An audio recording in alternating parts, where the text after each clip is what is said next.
السلام عليكم ورحمة الله.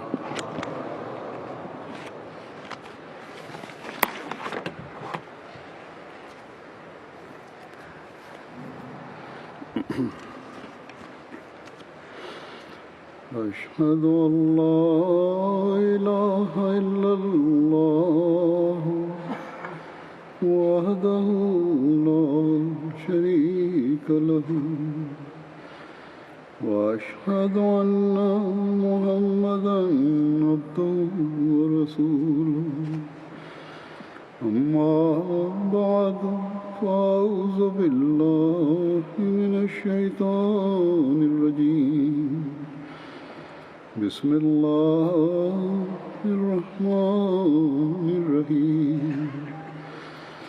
الحمد لله رب العالمين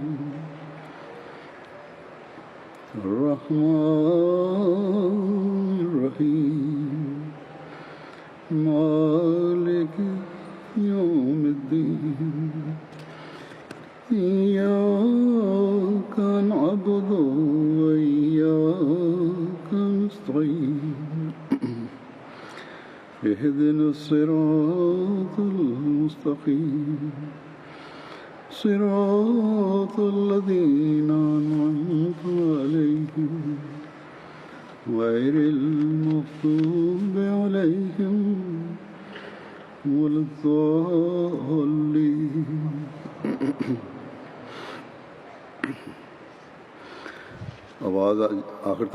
Le son arrive-t-il jusqu'au fond de la salle? Avez-vous mis en place le système?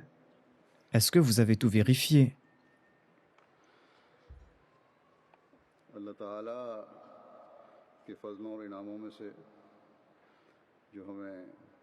Cette Jalsa Salana fait partie de ces grâces et de ces faveurs divines que nous avons obtenues par l'intermédiaire de la Bayra faite sur les mains du Messie premier d'Islam. La Jalsa Salana est donc une grande faveur divine qui nous permet d'améliorer notre état spirituel, d'améliorer aussi notre conduite et d'acquérir plus de connaissances.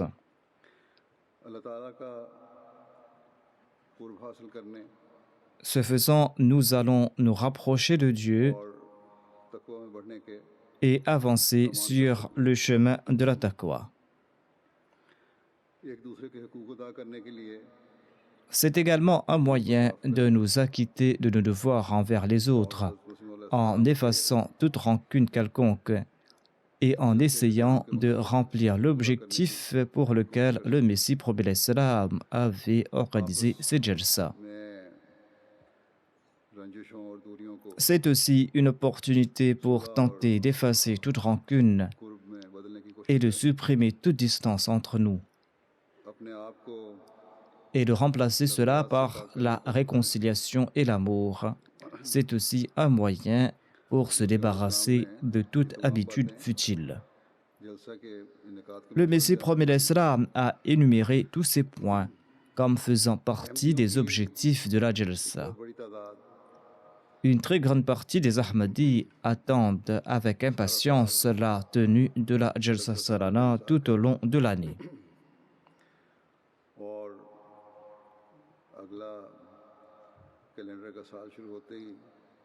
Et dès le début de l'année calendaire, il y a encore plus d'attente et plus d'enthousiasme à l'égard de la Jalsa.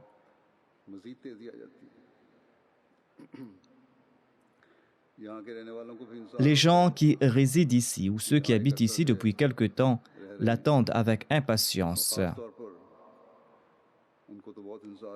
Et en particulier, ceux qui sont venus récemment du Pakistan l'attendent davantage.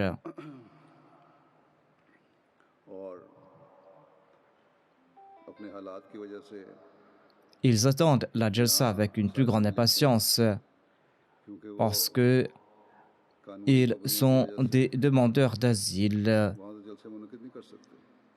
En raison de certaines contraintes liées à la loi en vigueur au Pakistan, ils ne peuvent pas organiser des Jalsa Salana là-bas et depuis fort longtemps, ils ne savent pas c'est quoi la Jalsa. De plus, maintenant, le nombre de participants est passé de quelques centaines à plusieurs milliers et ce nombre est en augmentation constante.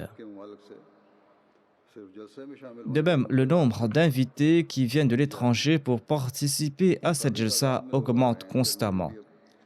De nombreuses personnes viennent également participer à la Jalsa de l'Allemagne. Cette année, il y a des invités qui sont venus d'Afrique, parmi lesquels il y a nombre d'Africains. Nous sommes enthousiastes et impatients à l'idée de participer à cette Jalsa et nous devrons l'être. Nous devrons être enthousiastes pour tenter de remplir les objectifs liés à la tenue de la Jalsa. Quant à ceux qui ne pensent pas en ces termes, quant à ceux qui ne participent pas à la Jalsa avec cette intention, eh bien, leur impatience à l'égard de la tenue de la Jalsa est futile, et il en est de même de la présence à cette Jalsa. Ainsi donc, toute personne qui participe à cette Jalsa, que l'on soit homme ou femme, toute personne qui participe à la Jalsa doit avoir en tête le fait de tenter de gagner le plaisir d'Allah l'exalté. Et l'on doit donc participer à cette Jalsa avec cette intention. Essayons-nous d'avancer sur le chemin de la taqwa en faisant preuve d'excellence dans nos mœurs. Essayons-nous de nous acquitter de nos devoirs mutuels. Sommes-nous venus à la Jalsa avec ces intentions ou pas? Si cela n'est pas le cas, alors notre présence à la Jalsa est tout à fait futile.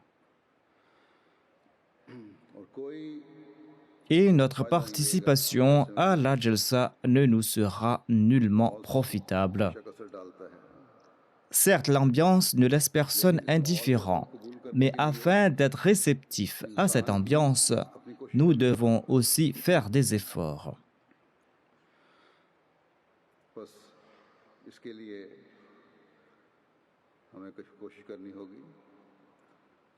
Nous allons donc devoir faire des efforts afin que nous puissions atteindre ces objectifs, afin que nous soyons récipiendaires des grâces divines,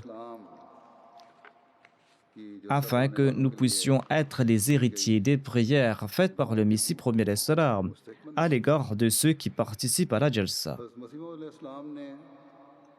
Le Messie premier d'Islam a exprimé son déplaisir à l'égard de ceux qui viennent à la Jalsa avec toute autre intention.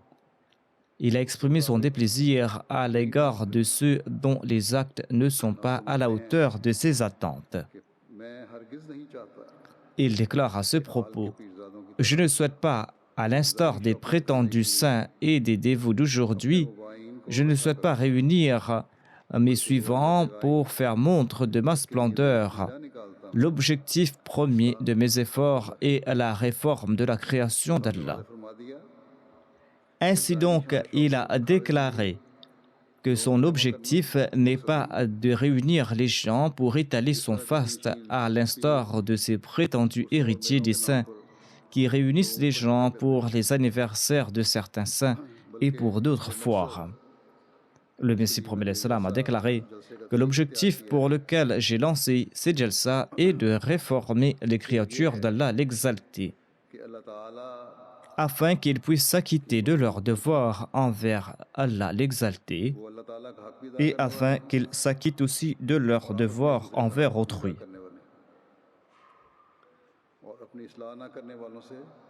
Le Messie promet l'Islam n'a pas uniquement fait part de son déplaisir envers ceux qui ne veulent pas se réformer, il a également exprimé son dégoût.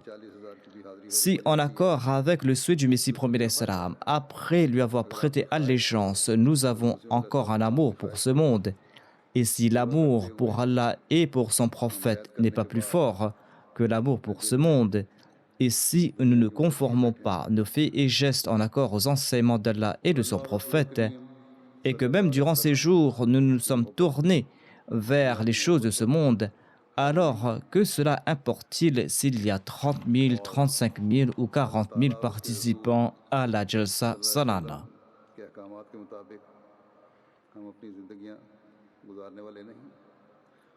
Ainsi donc, nous devrons avoir cela à l'esprit.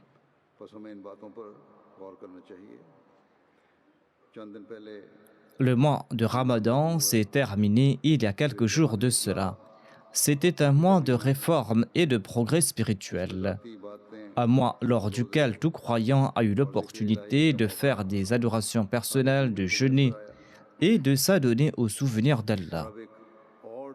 À présent, nous avons un autre camp d'entraînement qui dure 3 jours, un camp d'entraînement propice au progrès spirituel, à l'augmentation des connaissances et aux actes d'adoration et au souvenir d'Allah.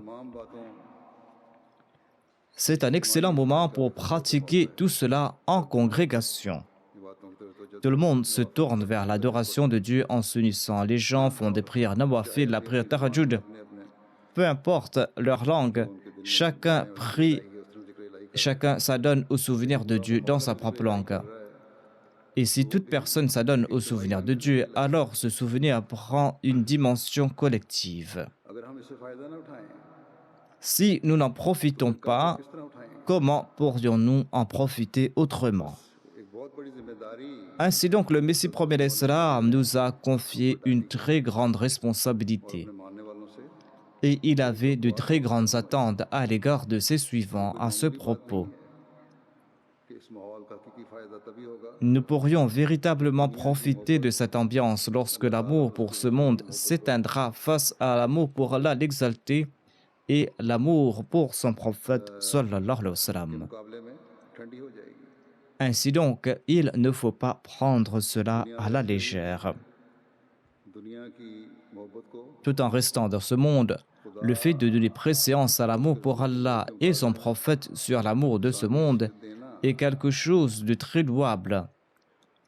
C'est en agissant de la sorte que l'on pourra devenir un véritable croyant.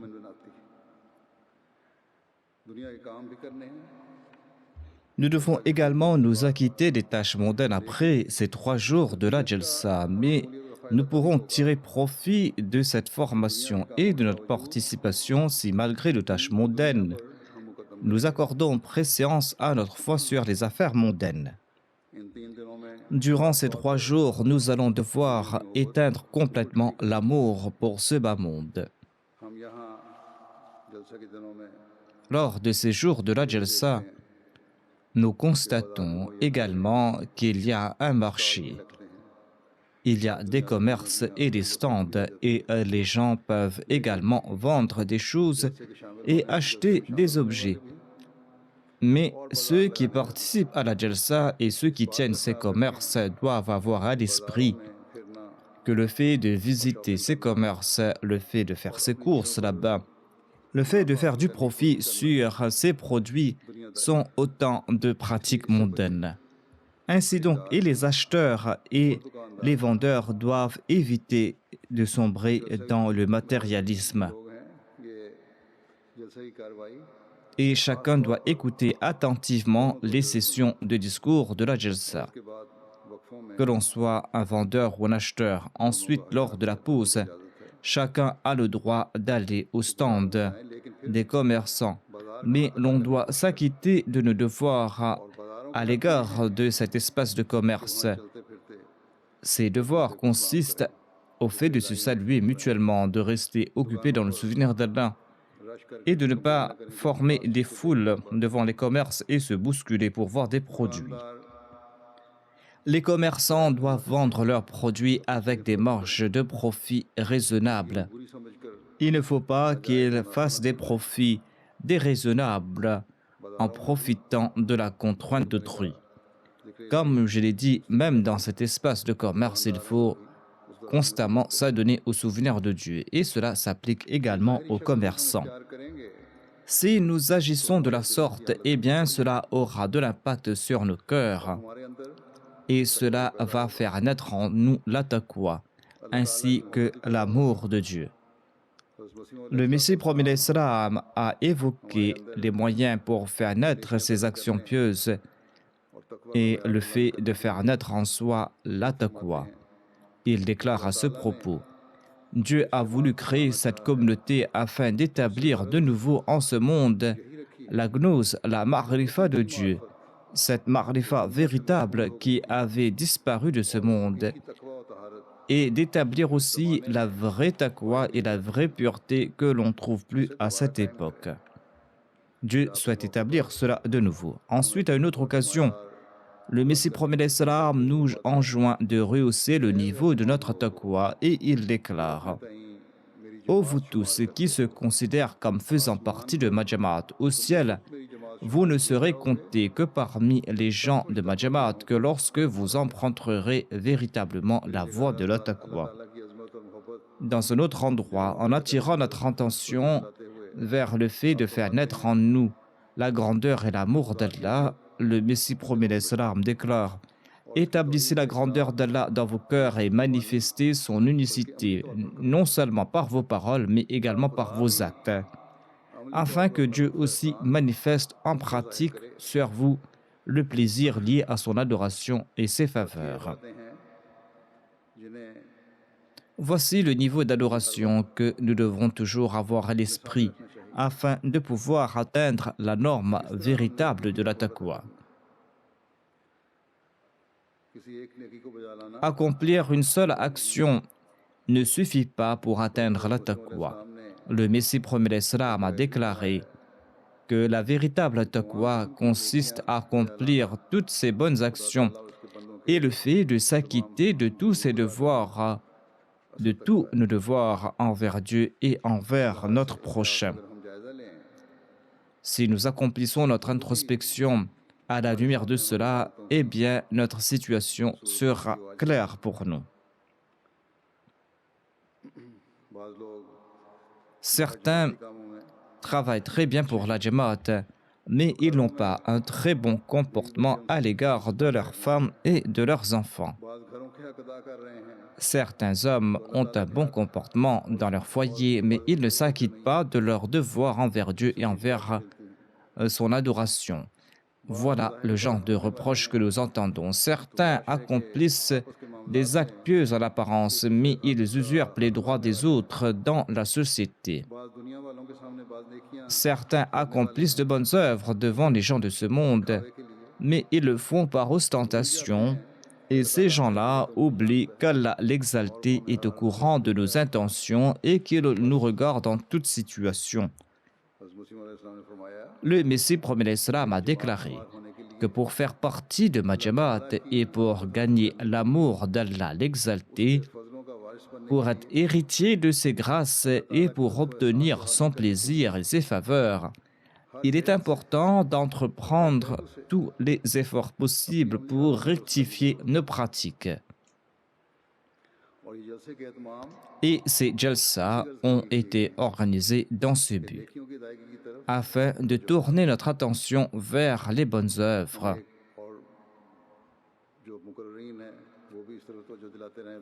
D'ailleurs, les orateurs, dans leurs discours, nous rappellent cet objectif. En vivant dans cette atmosphère, notre attention est attirée vers le fait que chacun de nos actes doit refléter la volonté de gagner le plaisir d'Allah. Le Messie promet l'Islam a déclaré dans un autre endroit comment atteindre cet objectif. Il conseille: sachez que les personnes accomplies aux yeux d'Allah sont ceux au sujet desquels Allah a déclaré: La tulhihim tijaratun wala bayrun an dhikrillah. C'est-à-dire qu'aucune transaction ne les détourne du souvenir d'Allah. Il déclare aussi: lorsque le cœur établit une relation sincère avec Dieu, une relation empreinte d'amour, eh bien, il ne se détache jamais de Dieu. L'on peut comprendre cela à la lumière de cet exemple. Lorsque l'enfant de quelqu'un est malade, eh bien, le parent, n'importe où il se trouve, quelles que soient les actions qu'il accomplit, eh bien, son attention sera toujours accaparée par cet enfant. De même, ceux qui établissent un lien véritable avec Dieu, une relation d'amour avec Dieu, eh bien cela ne l'oublie en aucune situation. Ainsi donc, voilà l'état que le Messie promet l'Islam souhaitait voir en nos personnes. Et chacun d'entre nous est réuni ici pour faire naître en nous ces qualités. Chacun d'entre nous doit œuvrer dans cette voie. Chacun doit supplier Allah pour que nous puissions atteindre cet objectif, afin que nous puissions créer cet état en nous. Lorsque nous allons faire ces efforts dans cette voie, lorsque nous allons entreprendre ces efforts, c'est là qu'Allah s'intéressera également à nous, tout comme il a dit lui-même, « Souvenez-vous de moi et je me souviendrai de vous. » Ainsi, combien chanceux sont ceux qui ont été mentionnés par Allah l'exalté et à qui il s'intéresse. Notre Seigneur nous récompense grandement uniquement pour le fait de ne pas l'avoir oublié alors que nous sommes occupés au quotidien. Nous devons particulièrement œuvrer pour le consacrer à son souvenir durant ces jours, afin que Dieu puisse s'intéresser davantage à nos personnes et afin qu'il puisse ainsi répandre ses grâces sur nous. Ainsi donc, les participants à cette jalsa ainsi que les bénévoles doivent tenter de se souvenir de Dieu durant ces jours et doivent tenter de gagner le plaisir de Dieu et de se rapprocher de Dieu. Existe-t-il de fait plus important que le fait qu'Allah l'exalté s'intéresse à nos personnes? Nous devons donc faire des efforts pour atteindre cet objectif et c'est à cette condition uniquement que nous pourrons, selon les paroles du Messie promet l'Islam, être comptés au ciel parmi les gens de sa Jamaat. Le Messie promet l'Islam affirme que nous serons comptés au ciel parmi les membres de sa Jamaat uniquement lorsque nous allons emprunter la voie de la taqwa. Ces paroles doivent être source d'inquiétude pour nous. Après avoir fait la bayra, plusieurs parmi nous ont été rejetés par leurs proches.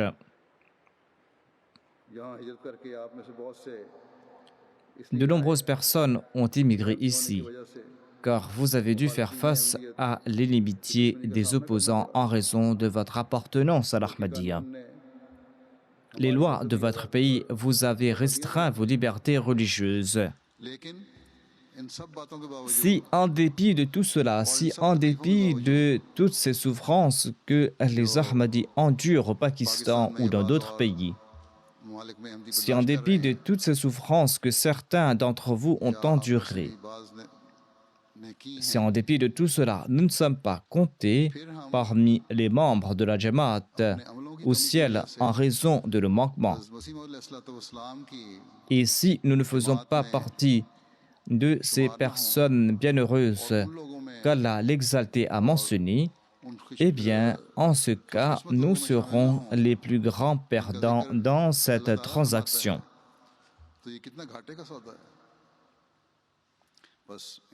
Il faut que nous prions beaucoup durant ces jours. Nous devons prier pour ne pas faire partie de ces gens avec qui Allah n'est pas content, mais que nous soyons de ceux qui font partie des gens auxquels Allah s'intéresse.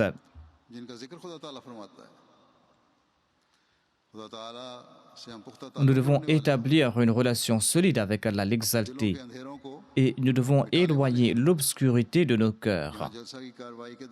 Lors des sessions de la Jalsa et lors des pauses et le soir, nous devrons nous consacrer au souvenir d'Allah et nous devons aussi prier et faire cette promesse.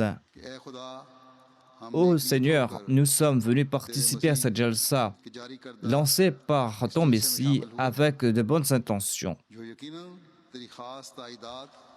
Et certainement, cette jalsa jouit de ton soutien spécial. Nous avons participé pour que tu sois content de nous et pour que nous puissions nous consacrer davantage à ton souvenir et pour obtenir ton amour. Accorde-nous toutes les bénédictions que tu as liées à cette jalsa et fais naître en nous des changements purs que tu désires voir en nous, des changements pour lesquels tu as suscité à cette époque le véritable serviteur du saint prophète Mohammed paix soit lui. Exauce ces désirs pour que nous puissions être à la hauteur du serment d'allégeance que nous lui avons prêté. Ainsi, lorsque nous allons quémander l'aide d'Allah, lorsque nous allons y envoyer des salutations sur le saint prophète, et lorsque nous allons accomplir l'istighfar durant ces jours, lorsque durant ces jours nous allons nous consacrer uniquement à Allah l'exalté, eh bien la norme de nos ibadas s'élèvera. Et en raison de notre relation avec Allah, nous allons aussi nous acquitter de nos devoirs envers les créatures d'Allah. Un des objectifs de la Jalsa était d'accroître l'affection et l'affinité entre les membres de la Jamaat. Ainsi donc, les nouveaux venus établiront des liens d'amour et feront connaissance avec les autres grâce à leur affiliation à l'Ahmadiyya. D'autre part, il est aussi important de renforcer davantage les liens d'amour entre les anciens.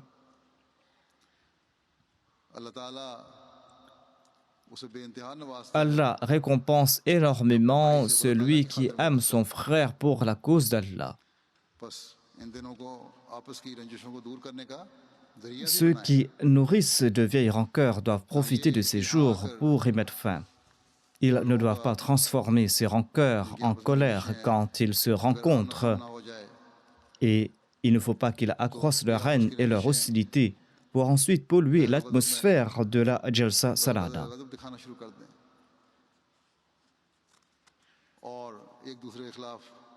Au lieu d'attirer les faveurs divines, ils vont s'attirer les malédictions d'Allah ainsi que sa colère.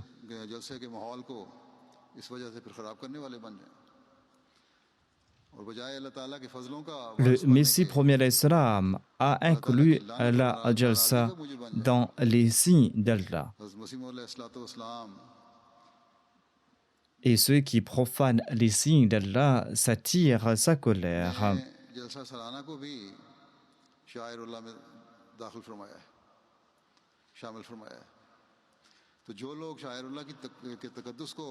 Ainsi donc, ceci est une situation très inquiétante.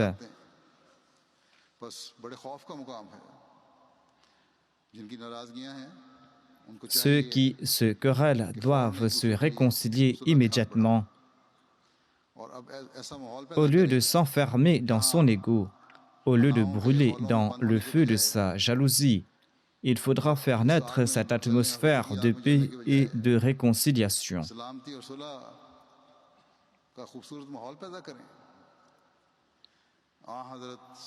N'oubliez jamais ce dire du saint prophète Mohammed paix soit lui. Le saint prophète Mohammed paix soit lui qui a déclaré qu'un musulman est celui qui ne laisse pas un autre musulman ni par sa main ni par sa langue. Nous devrons nous demander si ce dire du saint prophète Mohammed paix soit lui reflète notre condition et si nos actions sont conformes à ce dire du saint prophète Mohammed paix soit lui. Pouvons-nous annoncer avec certitude que nous appliquons cette directive à 100%? Si quelqu'un annonce que cela est vrai, eh bien en ce cas, l'on ne devra pas présenter de litige à la Qada et on ne devra pas non plus avoir recours aux tribunaux du pays pour réclamer ses droits.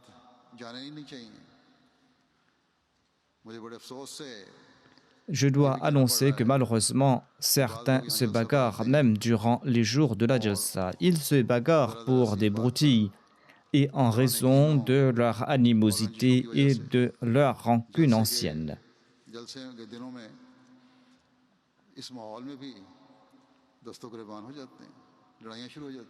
Des fois, on doit même faire venir la police. Pareille action sied-elle à un croyant? Un membre de la Jamaat du Messie premier salam peut-il agir de la sorte?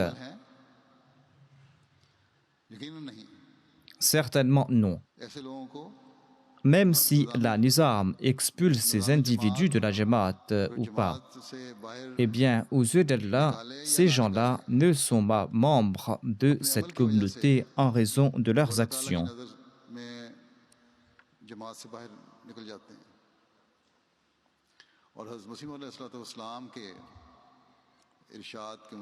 En accord au dire du Messie premier salam, ils ne seront pas comptés du nombre de ses disciples au ciel. Ainsi donc, vous devez analyser votre conduite et vous ne devez pas être coupable de dualité dans vos actions. Les gens qui en sont coupables doivent se purifier le cœur et doivent se pardonner et se réconcilier afin d'attirer le plaisir d'Allah. Ils doivent informer le monde qu'ils ont opéré en leur personne une révolution spirituelle et morale en ayant prêté allégeance au Messie premier salam. Les responsables et les bénévoles de la Jalsa doivent être particulièrement vigilants et ils doivent rehausser très haut la norme de leur moralité. Si jamais ils nourrissaient de la rancœur à l'endroit d'autrui durant les jours ordinaires au cours de la Jalsa, ils doivent faire le premier pas pour se réconcilier et ils doivent se débarrasser le cœur de leur rancune d'antan au lieu de se venger. Toute personne présente à la Jalsa est un invité. Et tout responsable et tout bénévole doit se débarrasser de ses rancunes pour remplacer cela par de haute qualité et doit faire montre d'un très grand sens de l'hospitalité. Les responsables doivent faire montre d'une plus grande tolérance. Et les responsables doivent à tout instant se considérer comme des serviteurs. Les membres de la Jamaat ainsi que les participants de la Jalsa doivent considérer les responsables comme les représentants de la Jamaat. C'est à ce prix que l'on pourra mettre fin aux querelles et aux rancunes. Je dois aussi annoncer que malheureusement, certains titulaires de postes n'ont pas assumé leurs responsabilités. Je ne parle pas ici de la Jalsa. Même durant les jours ordinaires, ils ne se sont pas acquittés de leurs devoirs au sein de la Jamaat. Au lieu de considérer le service à la religion comme une faveur divine, ils l'ont pris pour un poste mondain. Et c'est pour cette raison qu'on a dû les remplacer. Si des personnes de cette catégorie sont présentes à la Jalsa, ils devront croître dans l'adoration de Dieu, dans le souvenir d'Allah, ainsi qu'en l'humilité. Même s'ils croient que la décision prise à leur rencontre est injuste, ils doivent faire preuve d'humilité et ils doivent se prosterner devant Dieu et se débarrasser de toute rancœur contre la Jamaat.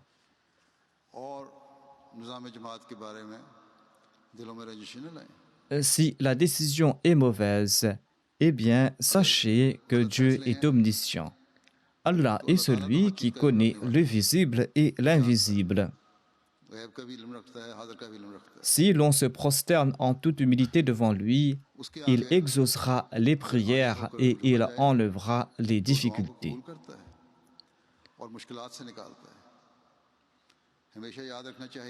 N'oubliez pas que le poste en soi n'est pas la chose essentielle. Ce qui est essentiel, c'est le respect des exigences du serment d'allégeance, que l'on soit un responsable ou un simple membre de la Jamaat. L'on doit tenter de s'acquitter de ce devoir et de respecter ces exigences du serment d'allégeance. Le Messie premier salam nous conseille ceci à ce propos. Chers membres de ma Jamaat, qu'Allah soit avec vous. Que le Très-Puissant et gracieux Dieu vous prépare pour le voyage vers l'au-delà, tout comme il l'a fait en faveur des compagnons du saint prophète Mohammed b. Sachez que le monde ne vaut rien. Maudite est cette vie vécue uniquement pour ce monde éphémère. Malchanceux est celui dont toute la tristesse et le chagrin sont pour ce monde. L'affiliation à Majama de celui qui est animé de ses sentiments est complètement futile, car il ressemble à cette branche sèche qui ne portera pas de fruits. Ensuite, il a déclaré: Ô bienheureux, pratiquez avec ardeur ces préceptes qui m'ont été transmis et dont dépend votre salut. Considérez Dieu comme unique et sans partenaire. Ne lui associez personne, ni sur terre, ni aux cieux. Dieu ne vous interdit pas l'emploi des moyens matériels. Mais il est un polythéiste, celui qui abandonne Dieu pour placer toute sa confiance en ses moyens. Dieu a annoncé depuis les temps immémoriaux que sans la purification du cœur, il n'y aura point de salut. Ainsi donc, soyez purs de cœur, débarrassez-vous de toute inimitié et d'animosité qu'engendre l'égocentrisme.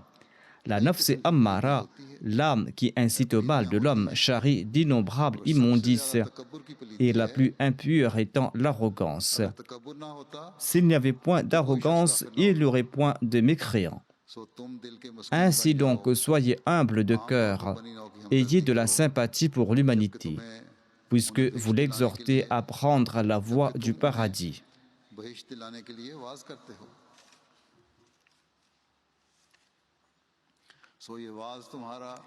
Vos conseils auront-ils de l'effet si durant ces quelques jours sur terre, vous leur souhaitez du mal? Observez les préceptes de Dieu, la crainte au cœur, car vous aurez des comptes à rendre à cet effet. Suppliez Dieu au cours de la Salat afin qu'il vous mène vers lui, afin qu'il vous purifie le cœur, car le cœur de l'homme est faible, et ce n'est que par la force de Dieu qu'il arrivera à se débarrasser du mal. Sans la force divine, il ne pourra se défaire d'aucun vice. L'islam ne signifie pas déclamer à la kalima la profession de foi par tradition. L'islam exige que l'on pose son âme sur le seuil de Dieu et de lui préférer et ses préceptes à chaque aspect de ce bas monde.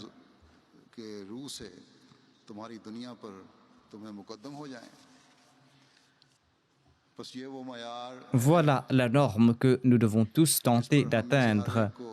Que nous soyons des responsables, que nous soyons des bénévoles ou que nous soyons de simples responsables de la Jamaat. Le Messie promet salam nous a qualifiés de bienheureux, nous qui lui avons prêté allégeance.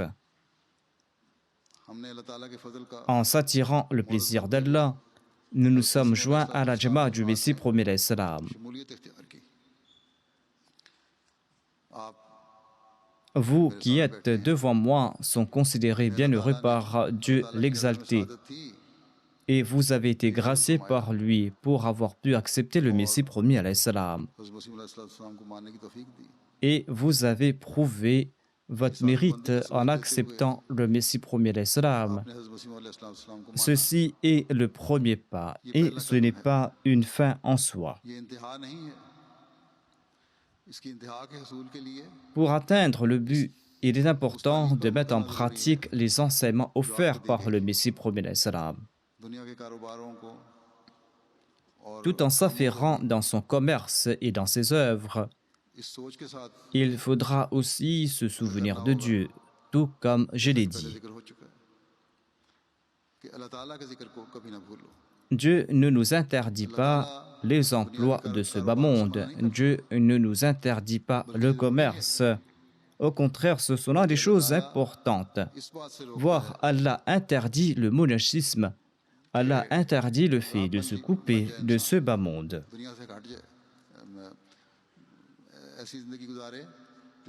Dieu nous interdit de couper toute relation avec ce bas monde. Allah nous demande de vivre en ce bas monde. Mais il nous interdit le fait de préférer le monde à la foi.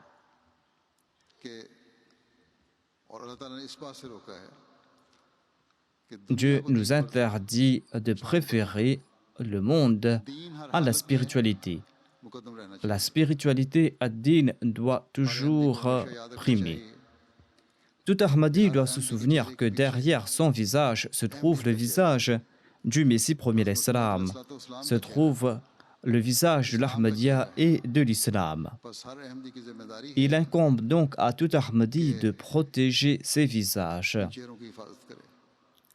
Cette responsabilité incombe davantage à ceux à qui Allah a permis de servir la religion.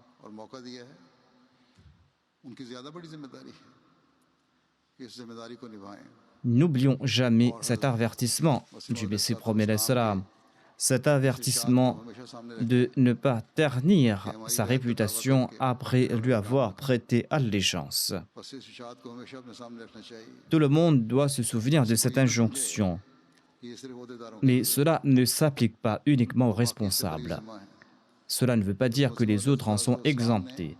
Le Messie premier l'Islam y a inclus tous ceux qui lui ont prêté allégeance. Et c'est pour cette raison qu'il ne doit pas avoir de contradiction entre nos paroles et nos actions. Sinon, notre bayra, notre serment d'allégeance ne sera qu'une simple déclaration verbale et notre participation à la jalsa ne sera qu'une simple activité mondaine. Je présente ici une prière du Messie premier l'Islam, une prière démontrant son inquiétude à l'égard de ses disciples. Il déclare « Ceci est la prière que je ferai tant que je vivrai. » Cette prière est « Ô Allah, purifie les cœurs des membres de ma Jamaat, accorde aux membres de ma Jamaat ta grâce et débarrasse leur cœur de toute méchanceté et de toute rancœur et remplace cela par de l'amour mutuel. » Le Messie premier l'Islam ajoute « Je suis sûr et certain que cette prière sera exaucée et qu'Allah ne laissera pas partir en vain cette prière. » Nous devons prier pour qu'Allah fasse que cette prière soit exaucée en notre faveur et en faveur de nos descendants, et que nos descendants et nos générations profitent de ces prières jusqu'à la fin des temps. Nous allons devoir aussi agir pour que cette prière soit exaucée en notre faveur. Nous allons devoir aussi rectifier notre conduite et nous allons devoir prier avec une grande ferveur. Qu'Allah nous en accorde à tous la possibilité. Nous devons aussi prier pour que la deuxième partie de la prière du Messie premier l'Islam ne soit pas exaucée en notre faveur. Le Messie premier l'Islam a déclaré « J'ai aussi prié en ces termes. Ô Allah, si tu sais qu'un tel est un damné éternel, et si tu sais que cette personne est destinée à ne pas se purifier, si cette personne ne va pas se purifier et ne va pas acquérir la crainte de Dieu, en ce cas, ô mon Seigneur, détourne-lui de moi, tout comme il s'est détourné de toi, et remplace cette personne par quelqu'un d'autre. Apporte quelqu'un d'autre dont le cœur est doux et quelqu'un qui souhaite te rencontrer. Qu'Allah nous protège de toute situation qui pourrait nous détourner d'Allah et de son envoyé. Qu'Allah nous protège, qu'Allah protège notre foi, voire qu'il renforce davantage notre foi, et que nous puissions profiter de toutes les prières faites par le Messie premier l'Islam en faveur de ses suivants. Priez aussi pour que la Jalsa soit bénie et que tous les participants à la Jalsa soient à l'abri de tout mal.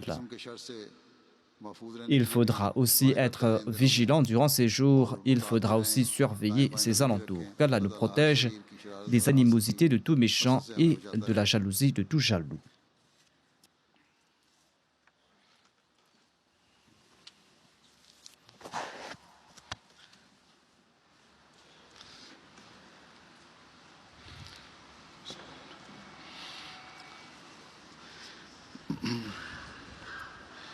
Alhamdulillah,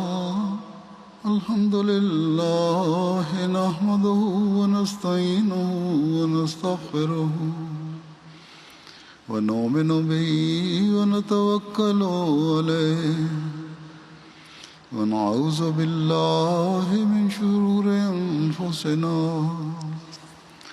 ومن سيئات أعمالنا من يهده الله فلا مضل له ومن يضلل فلا هادي له ونشهد أن لا إله إلا الله ونشهد أن محمدا عبده ورسوله عباد الله رحمكم الله إن الله يأمر بالعدل والإحسان وإيتاء ذي القربى وينهى عن الفحشاء والمنكر والبغي يعظكم لعلكم تذكرون اذكروا الله يذكركم وادعوه يستجب لكم ولذكر الله أكبر